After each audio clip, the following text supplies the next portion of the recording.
33 قرآن پڑھ کے پہلے ہی رکھ گئی تھی کہ میرے سال ثواب میں سبحان اللہ. اور بے شمار اور بھی مزامین تھے کلمات. تو وہ ہے کہ ان کی اللہ پاک سے جو لگن تھی انہیں حیاتی کا ملوک تھا اسی میں بدل دیا کہ میں اپنے اللہ کو راضی کروں. میں سمجھتا ہوں کہ ہمارے لیے بھی باعث سعادت ہے کہ ایسی نیک وقت ہو کہ سارے ثواب میں ہم شریک ہیں. یہ جو موت ہے یہ اٹل ہے. اللہ پاک نے خلق اللہ موت الحجات یہ دونوں تخلیق یہ ہے اور اس سے اس کے مقاصد جلیلہ یہ ہے کہ جو میں نے انسان کو مقصد حیات متعین کیا ہے کہ میں نے تجھے کیوں پیدا کیا ہے, کون ہے جو پورا کر کے آتا ہے اور کون ہے جو فیل ہو جاتا ہے. تو وہ ہے وما خلقت الجن والانس الا لیعبدون. اے انسانوں جنوں میں نے تمہیں اپنی عبادت کے لیے پیدا کیا. سبحان اللہ. عبادت کیا ہے یہ بھی ڈیفائن کرنے پڑے گا. عبادت ہر وہ فکر سوچ عمل جو اللہ کو راضی کرنے کے لیے اطاعت رسالت مار سلم میں ہو. یہ کنڈیشن ہے کہ آپ کی اطاعت سے باہر نہ ہو. پیروی رسالت مار صلی اللہ علیہ وسلم میں جو چیز اللہ کو راضی کرنے کے لیے سوچا جائے, کیا جائے, دیکھا جائے, سنا جائے, بانٹا جائے, وہ سب چیز عبادت ہے. اب اس میں ایک اور بہت خوبصورت ایڈیشن کی ہے حضرت عبداللہ بن مسعود. یہ 4 عبداللہ ہوئے ہیں, چاروں ایک ہی دور میں ہوئے ہیں اور بہت بڑے فقیہ محدث مفکر. عبداللہ بن عمر, عبداللہ بن زبیر, عبداللہ بن مسعود اور عبداللہ بن عباس. یہ حضرت عبداللہ بن عباس تو آپ کے چچا زاد بھائی ہیں جنہیں آقا دو عالم صلی اللہ علیہ وسلم نے مفسر قرآن کا خطاب دیا تھا. سبحان یہ اللہ. کوئی تفسیر پوچھنی ہو تو قرآن کی عبداللہ بن عباس سے پوچھ لیا اور ان کو پڑھایا بھی کیسے.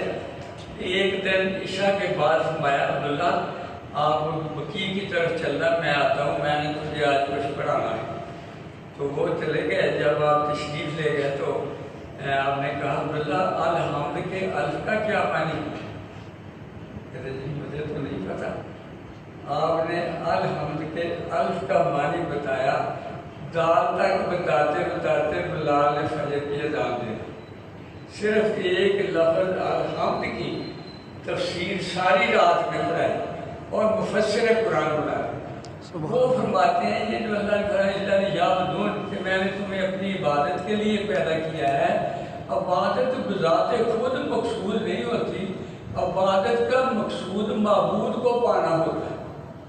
اس عبادت کے ذریعے میں اللہ پاک کو پاؤں, اللہ پاک کی رضا حاصل کروں, اللہ پاک کی معرفت حاصل کروں. 2 دن انہوں نے اس کا ترجمہ کر دیا الا لیعبدون کے بجائے الا لیعرفون. اے ایمان والو, اے مسلمانوں, جنوں و انسانوں, میں نے تمہیں اپنی معرفت کے لیے پیدا کیا ہے. اب معرفت کی بات تو بہت کرتے ہیں. معرفت کا معنی کیا ہے؟ معرفت کا معنی اللہ کو پہچاننا. اللہ کوئی مجسم تو چیز نہیں ہے کہ جس کو کوئی بندہ پہچان لے. تو اللہ کا پہچاننا حضرت علی کرم اللہ وجہ ہے من عرف نفسہ فقد عرف ربہ.